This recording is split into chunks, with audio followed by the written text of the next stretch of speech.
Shri K Ganesh, താങ്കൾ നേരത്തെ പറഞ്ഞു ഈ ഒരു പരിശോധന നടക്കുന്ന അന്വേഷണം നടക്കുന്ന സാഹചര്യം ഇത് ലോക്സഭാ തിരഞ്ഞെടുപ്പ് അടുത്തു വരുന്നൊരു സാഹചര്യത്തെക്കുറിച്ച് കൂടി ശ്രീ ആർ എസ് പ്രഭാത് പറഞ്ഞത് അതൊരു BJPക്ക് കിട്ടിയ ക്യാപ്സൂളാണ് എന്നുള്ളതാണ്. എനിക്ക് തോന്നുന്നു അതിനും അപ്പുറമായി ഒരു പക്ഷേ വളരെ കോയിൻസിഡൻഷ്യലി ഒരു തിരഞ്ഞെടുപ്പ് അന്വേഷണം ഒരുമിച്ച് വരുമ്പോഴും അല്ലെങ്കിൽ ഇത് വെറുതെ ചർച്ച ചെയ്യപ്പെടുകയാണെന്ന് തന്നെ ഇരിക്കട്ടെ, ഇപ്പോൾ നമ്മുടെ സംസ്ഥാനം നമ്മളെ സേവിക്കുന്നത് ആരാണ്, നമ്മൾ തിരഞ്ഞെടുത്ത് വിടുന്ന ആരാണ്? ഞാൻ ഈ സേവിക്കുന്നതെന്ന് പറയുന്നത് നമ്മുടെ പ്രധാനമന്ത്രി നരേന്ദ്രമോദി പ്രധാന സേവകൻ എന്ന് സ്വയം പറഞ്ഞാണല്ലോ പരിചയപ്പെടുത്തുന്നത്. അതുകൊണ്ടാണ് ഞാൻ ആ ഒരു വാക്ക് ഉപയോഗിച്ചത്. അതിനപ്പുറത്തേക്ക് ഒരു പക്ഷേ ലോക്സഭാ തിരഞ്ഞെടുപ്പിൽ നമ്മളെവിടെ നിന്ന് തിരഞ്ഞെടുത്ത് രാജ്യ തലസ്ഥാനത്തേക്ക് വിട്ട് അവിടെ പാർലമെന്റിൽ നമ്മുടെ സംസ്ഥാനത്തിൻ്റെ ആവശ്യങ്ങൾ ഉന്നയിക്കുന്നത് ആര് എന്നൊക്കെയുള്ളത് പ്രബുദ്ധരായ കേരള ജനത കൃത്യമായി ഉറ്റുനോക്കുകയും അവർ അതനുസരിച്ചാണ് ചെയ്യുകയും ചെയ്യുന്നത്. കാരണം നമുക്കറിയാം, ശബരിമല വിഷയത്തിൽ പോലും ആ ഒരു സമയത്ത് പോലും ലോക്സഭാ തിരഞ്ഞെടുപ്പിൽ LDFന് ഏറ്റ കനത്ത തിരിച്ചടി നമുക്കെല്ലാം അറിയാവുന്നതാണ്. അത്തരത്തിൽ ഭക്തിയുടെ കാര്യമാകട്ടെ അല്ലെങ്കിൽ പൊതുവിൽ ഇത്തരം രാഷ്ട്രീയ അല്ലെങ്കിൽ അഴിമതി കഥകളാകട്ടെ അത് കേരളത്തിലെ ജനങ്ങളെ കൃത്യമായി വിശകലനം ചെയ്ത് വിലയിരുത്തുന്നുണ്ട്. അതിൻ്റെ ഒരു ഫലം തിരഞ്ഞെടുപ്പിൽ കിട്ടുകയും ചെയ്യും, അത് ഏത് പാർട്ടികൾക്കാണെങ്കിലും. ഇപ്പോൾ നേരത്തെ സംസാരിച്ചുകൊണ്ടിരുന്ന നമ്മുടെ ശ്രീ MK ഹരിദാസ് പറഞ്ഞൊരു വിഷയമുണ്ടല്ലോ, താങ്കൾ അത് ശ്രദ്ധിച്ച് കാണുമല്ലോ. കാരണം ഒരു 10 ആളുകൾ കൂടുമ്പോൾ, ഞാൻ ഈ പ്രബുദ്ധർ എന്ന് പറയുന്ന നമ്മുടെ മലയാളികൾ ഇത് വളരെ കാര്യമായി വിശകലനം ചെയ്യുന്നവരാണ്, അല്ലെങ്കിൽ അങ്ങനെ ചെയ്യാൻ ഇഷ്ടപ്പെടുന്നവരാണ്. അവർ ഒരു പക്ഷേ കേരളത്തിൽ BJP അത് എത്രത്തോളം ക്രിയാത്മകമായ ഒരു സാഹചര്യത്തെ വിനിയോഗിക്കുന്നു എന്നുള്ളൊരു ചോദ്യം അദ്ദേഹം ഉയർത്തിയിരുന്നു. ആളുകൾ അത് ചോദിക്കുന്നു എന്നാണ് അദ്ദേഹം പറഞ്ഞത്. എന്താണ് അതിനുള്ള മറുപടി? എന്താണ്?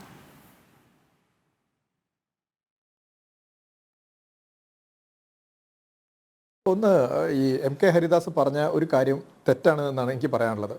ഈ SFIO അന്വേഷിച്ചിട്ട് ആരും ജയിലിൽ പോയിട്ടില്ല എന്ന കാര്യം, ഈ സത്യം കേസ് നമുക്കറിയാം, ഈ സത്യം കമ്പ്യൂട്ടറുമായി ബന്ധപ്പെട്ടുള്ള കേസ്, അതിൻ്റെ MD അകത്ത് പോയത് ആര് അന്വേഷണം നടത്തിയിട്ടാണെന്ന് MK ഹരിദാസിനെ പോലുള്ള ആൾക്കാരൊന്ന് അന്വേഷിക്കുന്നത് നല്ലതാണ്.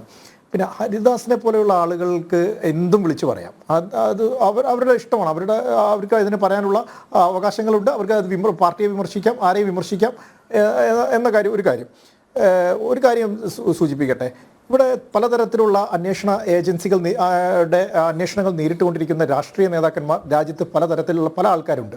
പല ആളുകളുടെയും കേസിൻ്റെ വലുപ്പവും അതേപോലെ തന്നെ കേസിൻ്റെ ഉണ്ടായ സാഹചര്യവും വർഷങ്ങൾ എടുത്തിട്ടാണ് പല ദേശീയ അന്വേഷണ ഏജൻസികളും ഇത്തരത്തിലുള്ള അന്വേഷണങ്ങൾ മുന്നോട്ട് കൊണ്ടുപോകുന്നത് നമുക്കറിയാം. നമുക്ക് ബീഹാറിൽ നിന്നുള്ള ലാലു പ്രസാദ് യാദവിൻ്റെ ഏത് കേസിലാണ് ലാലു പ്രസാദ് യാദവ് പലപ്പോഴും ജയിലിലും പുറത്തുമായിട്ട് നടക്കുന്നതെന്ന് നമുക്കറിയാം.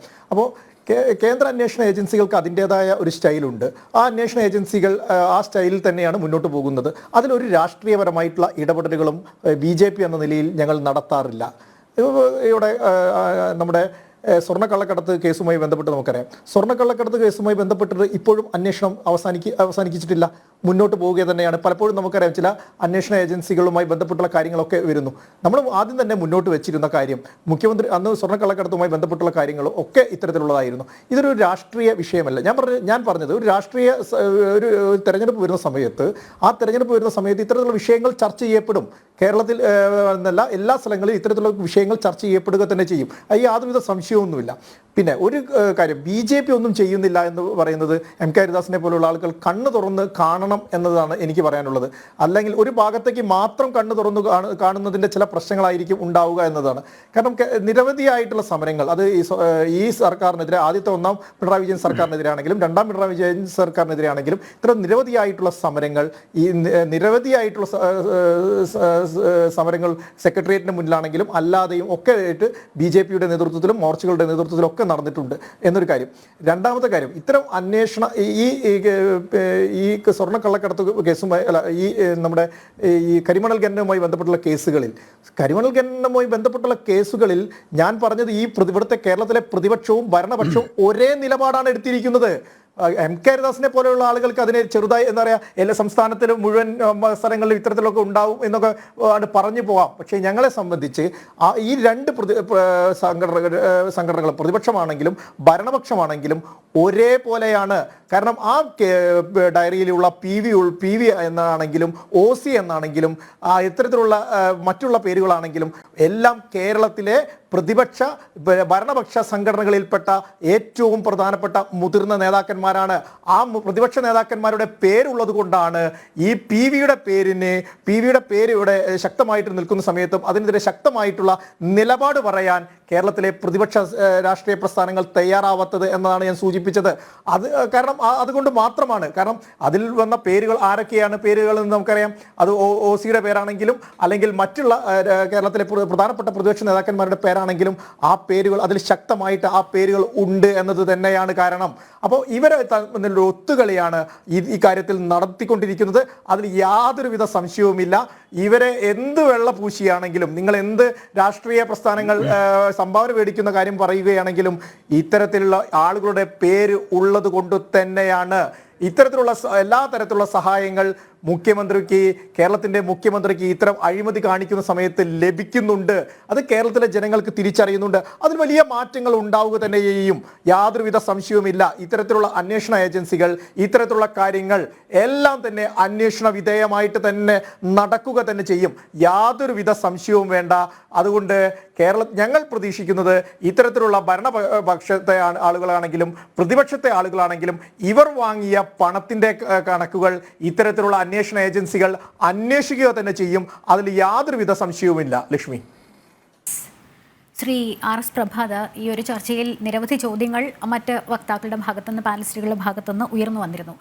പ്രധാനമായും ഈ AKG സെന്ററിന്റെ അഡ്രസ്സ് വെച്ചൊരു സാഹചര്യം, അത് എന്തുകൊണ്ട് പാർട്ടിയുടെ കേരളത്തിലെ ആസ്ഥാനത്തിന്റെ അഡ്രസ്സ് വെച്ചു എന്നുള്ളതും മാത്രമല്ല ഒരു പ്രമുഖ വ്യക്തിയുടെ മകൾ അല്ലെങ്കിൽ ആ ഒരു ബന്ധം ഉപയോഗപ്പെടുത്തിക്കൊണ്ടാണ് ചില സേവനങ്ങൾക്ക് പണം നൽകിയിട്ടുണ്ട് എന്ന് CMRLന്റെ ആളുകൾ പറഞ്ഞൊരു സാഹചര്യമുണ്ട്. പക്ഷേ പ്രൊഫഷണൽ ബാക്ക്ഗ്രൗണ്ട് നോക്കിയാണ്, വീണയുടെ കുടുംബ പശ്ചാത്തലം നോക്കിയല്ല എന്നൊക്കെ പറയുന്നുണ്ടെങ്കിൽ പോലും അതിനുശേഷം മുഖ്യമന്ത്രിയെ വ്യക്തിപരമായി അറിയാം, മുഖ്യമന്ത്രിയെ തൃപ്തിപ്പെടുത്തിക്കൊണ്ട് തങ്ങൾക്കൊന്നും നേടാനില്ല എന്നൊക്കെ ശ്രീ ശരൺ S. കർത്തായൊക്കെ പറഞ്ഞിട്ടുണ്ടായിരുന്നു.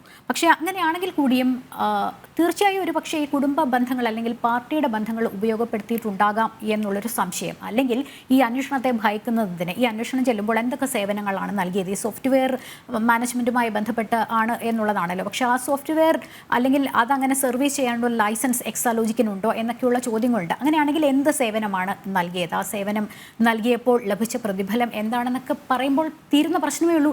എന്തിനാണ് ഇത്തരത്തിൽ കോടതിയിൽ പോകുന്നത്? അല്ലെങ്കിൽ നേരത്തെ നമ്മുടെ മറ്റൊരു പാനലിസ്റ്റ് പറഞ്ഞതുപോലെയാണ് ലക്ഷങ്ങൾ, അഡ്വക്കേറ്റ് സേനാപതി വേണു, ലക്ഷങ്ങൾ ചിലവാക്കി എന്തിന് ഇത്തരത്തിൽ കോടതിയിൽ പോകുന്നു എന്നുള്ള ചോദ്യവും. മാത്രമല്ല എനിക്ക് തോന്നുന്നു മറ്റു വക്താക്കൾ പറയുമ്പോഴൊക്കെ താങ്കൾ എന്തോ കുറിച്ചെടുക്കുന്നുണ്ടായിരുന്നു, താങ്കൾക്ക് മറുപടികൾ ഉണ്ടായിരുന്നു, പറഞ്ഞോളൂ. ഇവിടെ നോക്കൂ, ഒരാൾ കോടതിയിൽ പോണ്ടേ തീരുമാനിക്കുന്ന വ്യക്തിപരമായ അദ്ദേഹമാണ്. കേസ് ഗവൺമെൻറ് പരമായ കാര്യങ്ങളിലേക്ക് നിങ്ങൾക്ക് ചൂണ്ടിക്കാണിക്കാം. പക്ഷേ ഒരു വ്യക്തിപരമായ ഒരാൾ കോടതിയിൽ പോണ്ടേ തീരുമാനിക്കേണ്ടത് ആ വ്യക്തിയാണ്. ഇപ്പം ROCയുമായി ഒരു ഷോൺ ജോൺ ഒരു പരാതി നൽകുകയുണ്ടായി. ആ പരാതിയിൽ ഹൈക്കോടതിയിൽ എന്തുകൊണ്ട് അവർ പോയില്ല? ആ അന്വേഷണം നടക്കട്ടെ. ROCയുടെ ഞാൻ ഇടപെടുകയല്ല, ചാനൽ ചർച്ചയുടെ ഇടയ്ക്ക് ഞാൻ ഒരിക്കലും ഇടപെടുന്ന ഒരാളല്ല. പക്ഷെ ഞാൻ ചോദിക്കുന്ന KSIDC എന്ന് പറഞ്ഞ വ്യക്തിയല്ല. അല്ലല്ല, അത് നിങ്ങൾ പറഞ്ഞ സത്യമെന്നാണല്ലോ ഞാൻ പറഞ്ഞത്. ഞാൻ ഇവിടെ പറഞ്ഞത് ഒരു വ്യക്തി എന്നുള്ള രീതിയിലാണ് വീണ വിജയൻ പോയിട്ടുള്ളത്. അത് പൊയ്ക്കോട്ടെ എന്നാണ് ഞാൻ പറഞ്ഞത്. രണ്ടായി കാണണമെന്നാണ് ഞാൻ ഉദ്ദേശിച്ചത്. അതെ അതെ, അല്ല അതിനെപ്പറ്റി അല്ല ഞാൻ ഇവിടെ സംസാരിക്കുന്നത്. ഒരു വ്യക്തിപരമായി അവർ പോണെങ്കിൽ പൊയ്ക്കോട്ടെ, അത് നമ്മൾ എന്തിനാ തടുക്കുന്നത്? ഞാൻ അതിനുള്ള എത്തുന്നതാണ്. ഇപ്പം എനിക്ക് കുറച്ചുകൂടെ അവസരം തരണം. ഇവർ 3 പേർക്കും പറഞ്ഞതിന് മറുപടി നൽകാറുണ്ട്. ഷോൺ ജോൺ ഒരു ഹൈക്കോടതിയിൽ ഒരു പരാതി നൽകുകയുണ്ടായി. ആ പരാതിയിൽ മേൽ കേന്ദ്ര ഗവൺമെൻറ് നോട്ടീസ് അയച്ചു. ആ നോട്ടീസിൽ കേന്ദ്ര ഗവൺമെൻറ്റിൻ്റെ അഫിഡവിറ്റ് കൊടുത്തു. ROCയിൽ അന്വേഷണം നടക്കുകയാണ്, അതിന് 4 ഉദ്യോഗസ്ഥരെ ഞങ്ങൾ നിയമിച്ചു. ആ 4 ഉദ്യോഗസ്ഥരുടെ അന്വേഷണം പൂർത്തിയാക്കി 4 മാസത്തിനകത്ത് ഇതുമായി സംബന്ധിച്ച ഫൈനൽ റിപ്പോർട്ട് കോടതിയിൽ കൊടുക്കുമെന്ന് പറഞ്ഞു. ആ പറഞ്ഞതിനെ സ്റ്റേ വാങ്ങിക്കാൻ വേണ്ടി ഈ പറയുന്ന ആരെങ്കിലും ആ കോടതിയിൽ പോയോ? ഇല്ലല്ലോ. എവിടെയാണ് പോയത്? അടുത്ത ഒരു അന്വേഷണം നിലനിൽക്കുമ്പോൾ തന്നെ അതിൽ നിന്ന് കമ്പനി ആക്ട് 212 പ്രകാരം മാറിയപ്പോഴാണ് ഇതിനെ ചർച്ച ചെയ്യപ്പെടുന്നത്. SFIയുടെ അന്വേഷണം ഇപ്പോൾ ആവശ്യമുണ്ടോ? ഇപ്പോൾ ഒരു അന്വേഷണം നടക്കുകയാണ്, ROCയുടെ അന്വേഷണം നടക്കുകയാണ്. അതിൻ്റെ റിപ്പോർട്ട് കേന്ദ്ര ഗവൺമെൻറ്റാണ് പറഞ്ഞത്, വേറെ ആരുമല്ല. അതിൻ്റെ റിപ്പോർട്ട് കോടതിയിൽ 4 മാസത്തിനകത്ത് കൊടുക്കാമെന്ന് പറഞ്ഞത് കേന്ദ്ര ഗവൺമെൻറ്റാണ്. അപ്പോൾ തന്നെ മറ്റൊരു അന്വേഷണം നടത്തി രാഷ്ട്രീയ പ്രേരിതമായി ഉപയോഗിക്കാൻ വേണ്ടി എന്ന് പറഞ്ഞത് മാത്രമാണ് ഇവിടെ വിഷയം. ഇവിടെ എൻ്റെ സുഹൃത്ത് ശ്രീ ഗണേഷിനെ ഹരിദാസ് ആ രീതിയിലേക്ക് പറയുകയുണ്ടായി. ഇത് അത്രയും ശരിയായില്ല, നിങ്ങൾ കുറച്ചും കൂടെയൊക്കെ കാര്യങ്ങൾ ചെയ്യണം. അത് കുറച്ചുകൂടെ അപഹാസ്യമായിയാണ് എനിക്ക് തോന്നുന്നത്.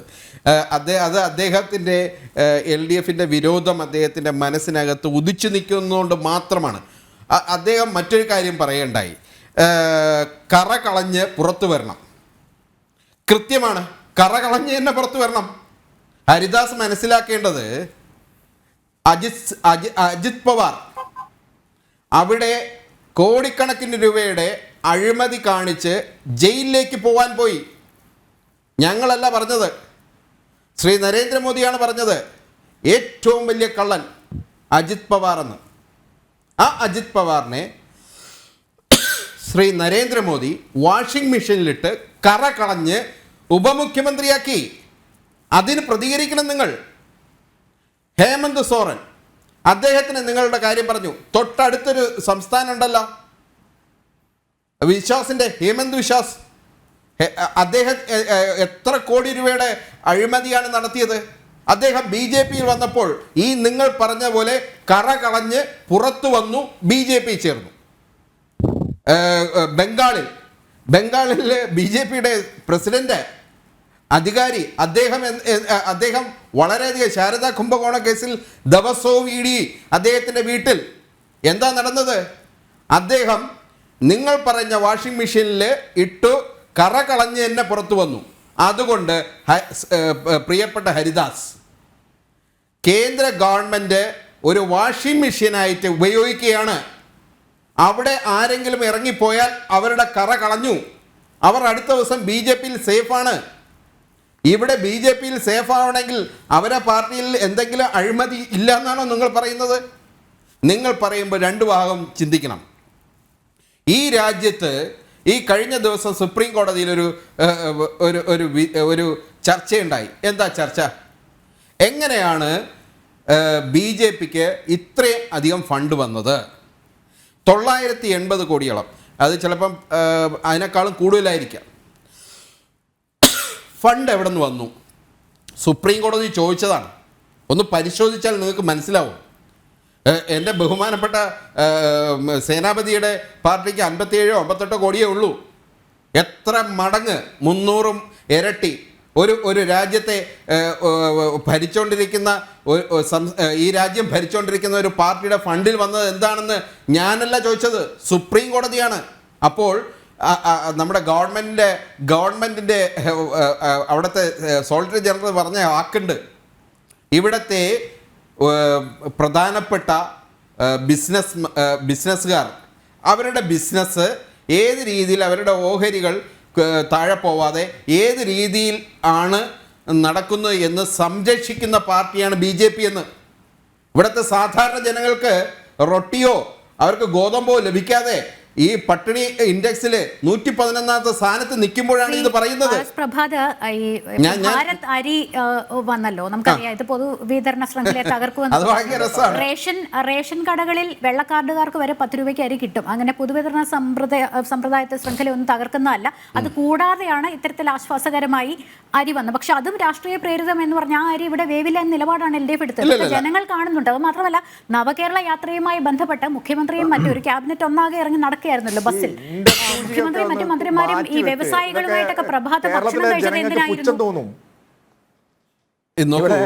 29 രൂപ അരി നൽകുന്നത് സത്യം നല്ല കാര്യം. ഈ ബഡ്ജറ്റിൽ അരി വേവ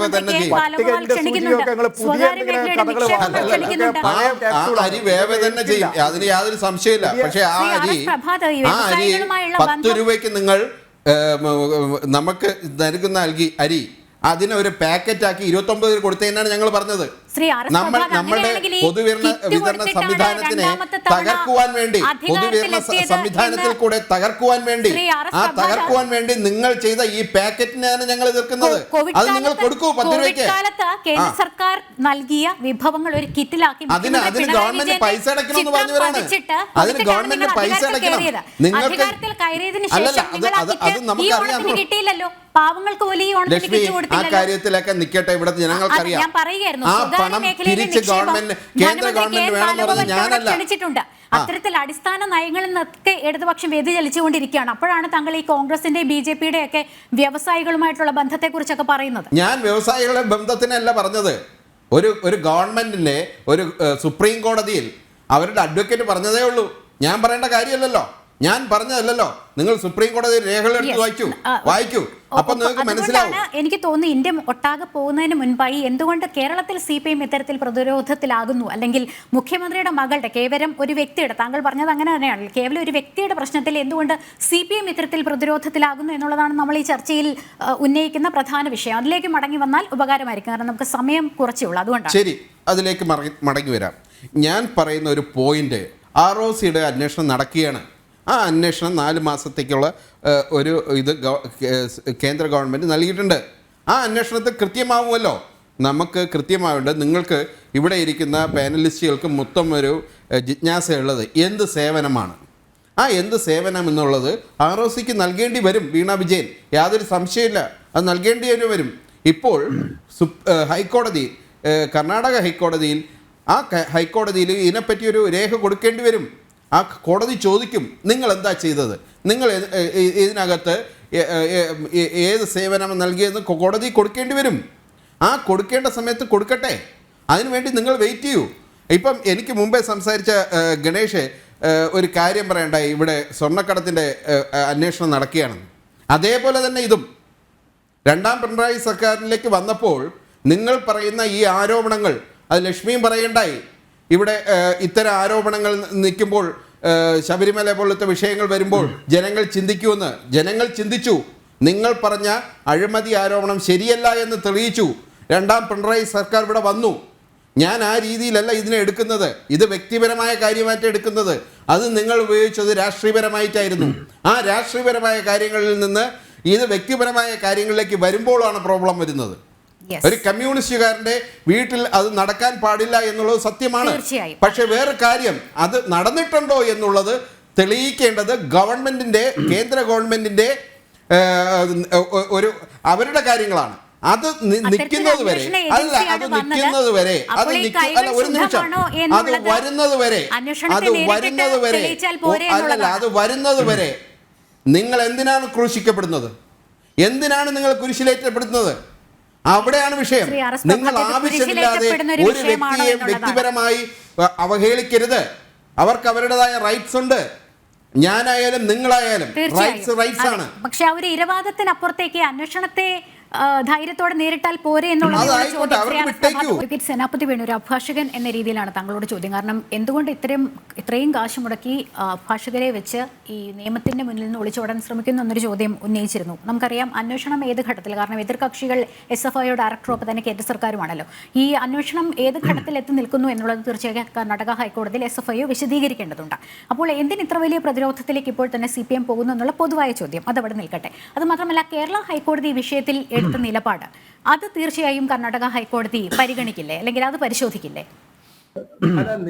നിശ്ചയമായും പ്രോസിക്യൂഷന് വേണ്ടി ഹാജരാകുന്ന അഭിഭാഷകർ, ഗവൺമെന്റിന്റെ ഭാഗത്തുനിന്ന് പോകുന്ന ആളുകൾ നിശ്ചയമായിട്ടും പറയുമല്ലോ, ഇത് കേരള ഹൈക്കോടതി മിനിഞ്ഞാന്ന് തള്ളിയതാണ്, 4 ദിവസം മുമ്പ് തള്ളിയതാണ്.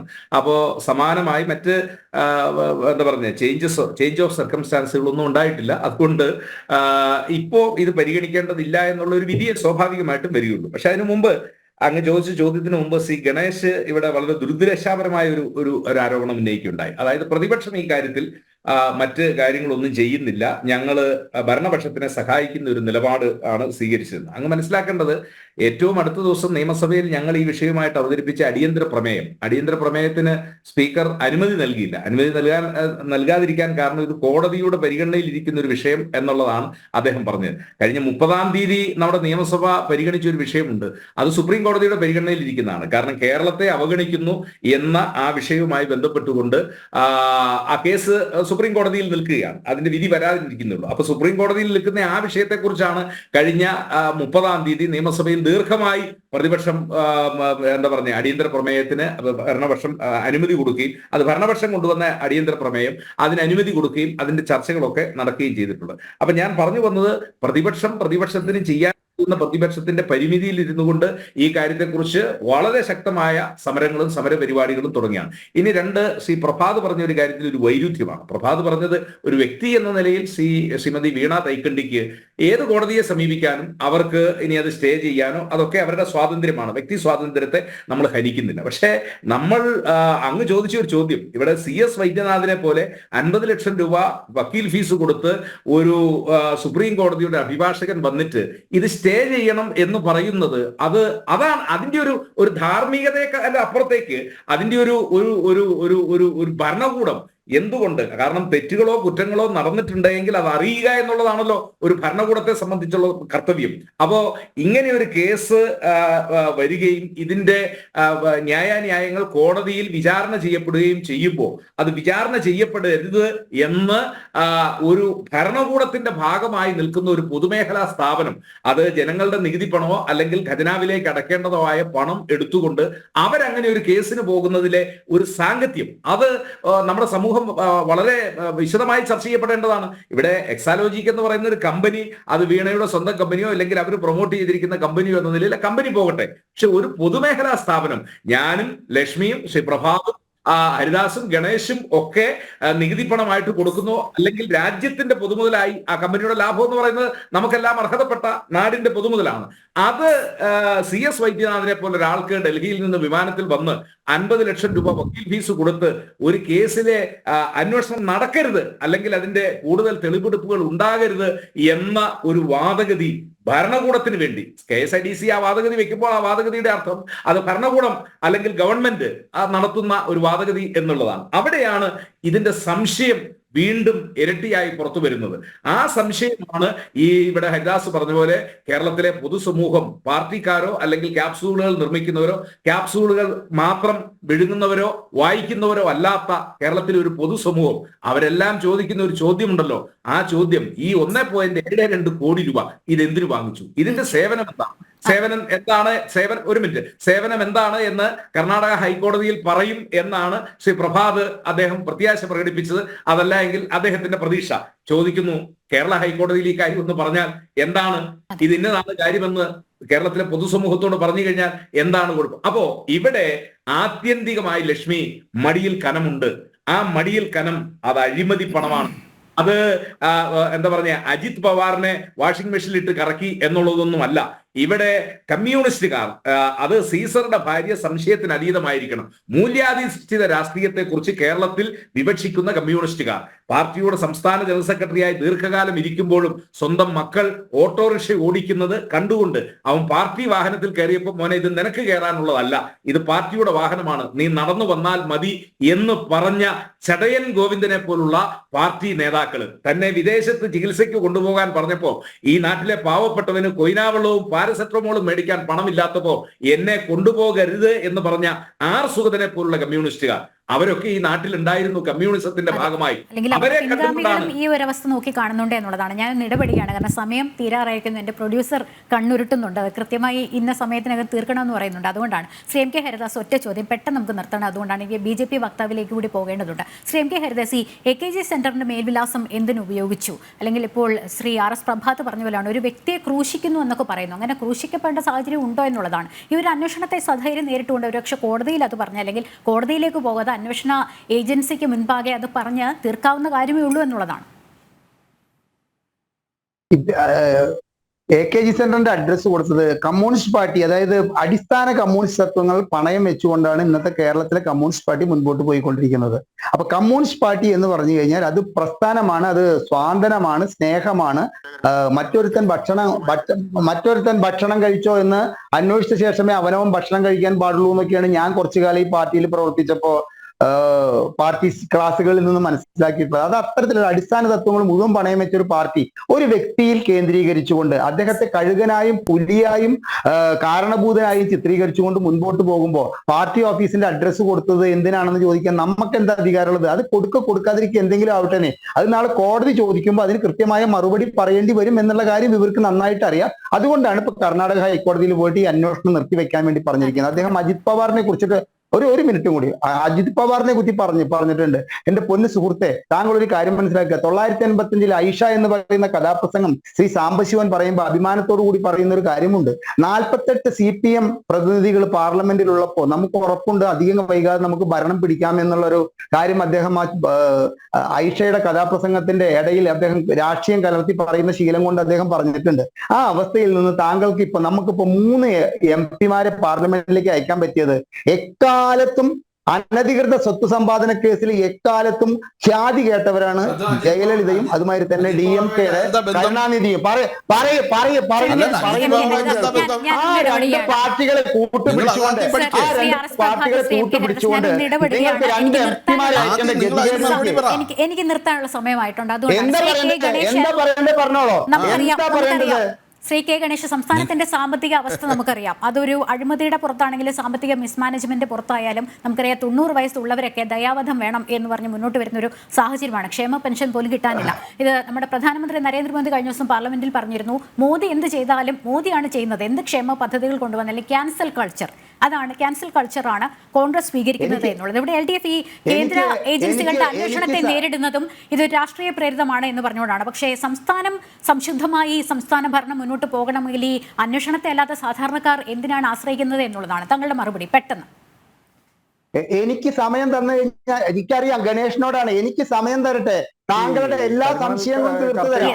എനിക്ക് സമയം തന്നാൽ എനിക്കും പറയാൻ അറിയാം. വിശദമായി ചർച്ച ചെയ്യാം. കാരണം തിങ്കളാഴ്ച ഇത് എടുക്കുകയാണല്ലോ കോടതി. നമുക്ക് വിശദമായി ചർച്ച ചെയ്യാം. നമുക്ക് എല്ലാവർക്കും അറിയാം.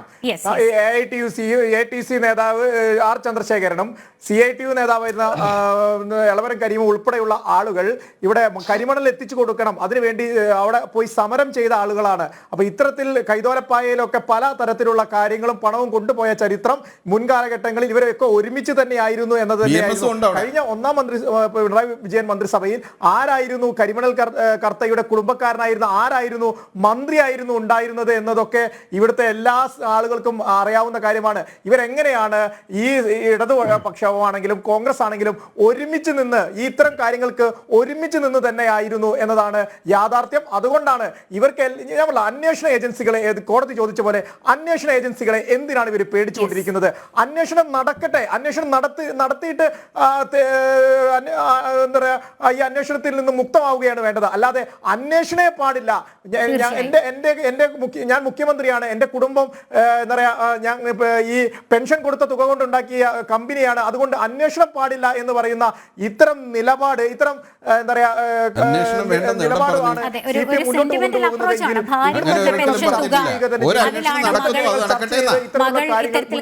തുടങ്ങിയത് എന്നൊക്കെയുള്ള സെന്റിമെന്റൽ അപ്രോച്ചാണ് എടുക്കുന്നത്. മാത്രമല്ല ശ്രീ RS പ്രഭാത് തടസ്സപ്പെടുത്തണമെന്ന് ആവശ്യപ്പെട്ടുകൊണ്ടാണ് കോടതിയിൽ പോയിരിക്കുന്നത്.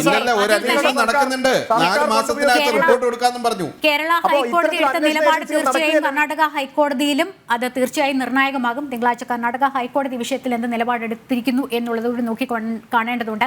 ഈ കൈകൾ ശുദ്ധമാണെങ്കിൽ എന്തിന് ഹൈക്കോടതിയിൽ പോകുന്നു, അല്ലെങ്കിൽ കോടതികൾ കയറി ഇറങ്ങുന്നു എന്ന ചോദ്യം ബാക്കിയാകുന്നു. എന്തായാലും ഈ ചർച്ചയിൽ പങ്കെടുത്ത എല്ലാ അതിഥികൾക്കും നന്ദി. നമസ്തേ.